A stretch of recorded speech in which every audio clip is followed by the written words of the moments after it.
was God. And that what they would do is they'd show up, and if you wouldn't proclaim Caesar was God, they had this wooden stick that was shaped in the form of a T, and they'd stick it in your front lawn, and then they would nail you to it in your community. Well, this one Roman general, he showed up at this town called Sepphoris, and all these guys had rebelled, so he crucified 2,000 of them in one day. And that was within earshot of Nazareth, which is where Jesus grew up. And it happened in 14 AD. So when Jesus was a teenager, Jesus would have witnessed stuff like that. Can you imagine the screaming that would come from 2,000 people being crucified at the same time? This kind of stuff was happening all the time. The Romans ruled by terror. Read anything about Roman history. These guys, people say, hey, could you believe how bad the world's gotten today? I'm like, well, we're way, way better than we were. These people they'd crucify you just to laugh, just for amusement. And Jesus is talking to a group of people, and He says, if you want your life thrown in hell, live in fear of people who can't destroy your soul. Live in fear of man instead of fear of God. So once again, hell's one of those things where it's real easy to say, hey, they're going to hell one day because of whatever. But Jesus is talking to disciples about hell. Jesus talked more to His disciples about hell than He did to unsaved people. Because He realized that for the most part, hell is hell on earth. Gehenna was the garbage heap. We don't want our life thrown there. Number 4, pride. Pride. In Matthew 18, verse 1, it says, at that hour, the disciples came to Jesus and said, who's the greatest in the kingdom of heaven? Now, once again, we're revealing an attitude, which is this. If I was to come to you and say, who's the greatest in the organization? What am I looking to hear? Well, you are. Yeah, you are, Shane. You're the best. You're the best. You're my right-hand man. So there's a group of people coming there saying, we want to be the most important in the kingdom of heaven. Disciples. Watch what Jesus says. And Jesus called a little child to Him and set them in their midst and said, truly I say to you, unless you are converted and become as a little child, you shall not enter the kingdom of heaven. Therefore, whoever shall humble himself like this little child, this one is the greatest in the kingdom of heaven. In other words, humility gets us heaven. Pride gets us hell. Now, these are things, let's be honest, as a church, as the Church of Jesus Christ internationally, the church has overlooked these things. The church picks on sins like the things we call big sins, stealing, lying, manipulating, drug addiction. They pick these things that we don't really struggle with. And Jesus is like, hold on a second. What about your anger? What about your general attitude towards people? Do you think you're better than other people? Do you think you could say raka to somebody just because they're different from you? Let's talk about that. These are things that throws your life into hell. These things. Your life will end up on the garbage heap if you live like this. And people say, what about heaven one day? Don't worry about heaven one day. Bring heaven to earth now. By being humble and peaceful and forgiving. One writer says, make my joy complete by considering others better than yourself. Wow.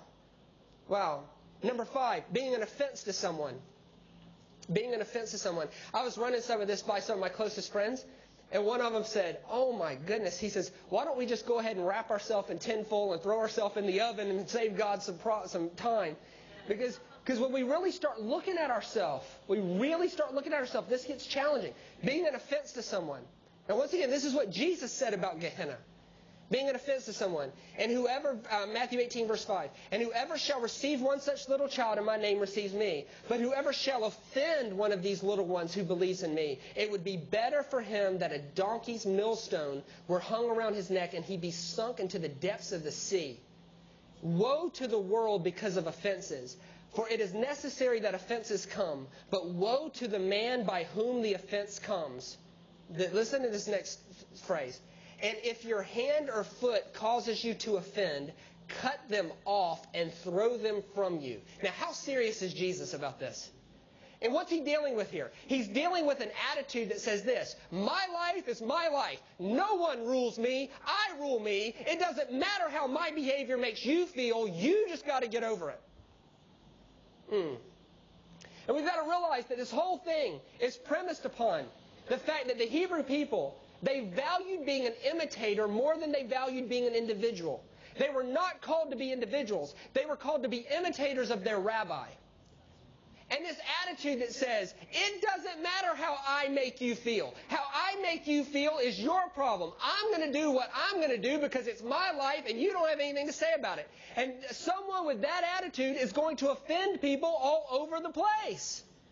And Jesus says this, if it's your right hand that's causing you to offend, cut it off. Now that's a pretty serious, listen to me. Jesus is saying that maiming yourself is better than living life where you think you can offend everybody. Now that's serious. Now obviously he's being euphemistic. You never read about a bunch of one-armed people. Heck, some of us wouldn't have any arms or legs. We just kind of... Like Jesus says, if this is causing you to offend people, if you really think it's okay for your right hand to offend somebody, it's better that you cut it off. Cut it off and go through life maimed than to have your whole life thrown into Gehenna. Than to have your whole life thrown into that place where they used to sacrifice children. Than to have your whole life thrown into the garbage dump. You know the garbage dump in southeast Jerusalem? See, when we read hell, we think of going to hell one day. And so we say that doesn't apply to me because I'm saved. And because I'm saved, I prayed the prayer or something, and I get to go to heaven one day, so that doesn't apply to me. And Jesus is like, no, it has nothing to do with that. Gehenna is hell on earth. You don't want your life thrown on the garbage heap. What? He keeps going. If your foot causes you to offend, cut them off and throw them from you. It is better for you to enter into life lamed or maimed rather than having 2 hands and 2 feet and being cast into everlasting fire. Gehenna. And if your eye offends you, pluck it out and throw it from you. It is better for you to enter into life with 1 eye rather than having 2 eyes and be cast into the fire of hell. Once again, you're talking about selfishness here. It doesn't matter how what I do affects you. I'm my own person. Didn't you know that I'm the most important person in the universe? Isn't that really what road rage is? This is my road. This is my lane. I am the only person on this road with somewhere to go today. And if you come over into my lane, man, you have done it. It's selfishness. It's just selfishness. Number 6 is greed. We're going to talk a lot about greed for the rest of the time, but greed. This was the number 1 sin to Jesus. Jesus met an adulterer one time, a woman caught in the act of adultery, caught her in the act, and he let her go. He let her go. Then he said there was this rich man, and he overlooked a poor man. That guy went to hell. And he didn't use Gehenna then. It was Hades hell. It's one of the few times he ever used Hades. That guy. The rich guy that didn't give to the poor guy, that guy went to hell. Hades. That guy. The woman caught in the act of adultery, Jesus was kind to her.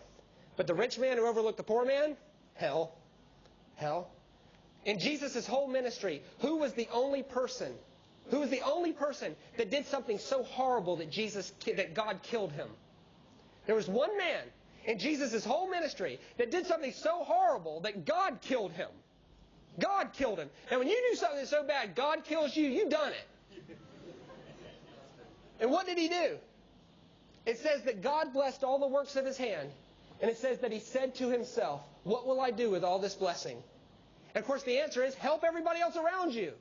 The whole nation's in oppression. Help them. He says, nah, I'll build bigger barns and fill them up. This is what I'm going to do. I've got this whole barn filled, and instead of helping people who need it, I'm going to build bigger barns and fill them up. And Jesus says, surely tonight God is going to kill you. Greed. Greed. In Matthew 25, just giving you a taster for later, we're going to deal with this. This is very important. In Matthew 25, if you want to be challenged to the core of your being, go home today and read Matthew 25, verse 31 to 45. And it's pretty serious. Jesus says, at the end of the age, when I'm standing as the judge of the whole world, I will separate the righteous from the unrighteous, and I'll put the righteous on my right and the wicked on my left. And to the righteous I will say, come in, for this kingdom has been prepared for you since the foundation of the world. And to the people on the left I'll say, away from me into everlasting punishment. Hades. Hades. And it says, the righteous said, well, what did we do? And he says, when I was naked, you clothed me. When I was hungry, you fed me. When I was sick, you prayed for me. When I had no place to go, you let me in. Now come into the kingdom.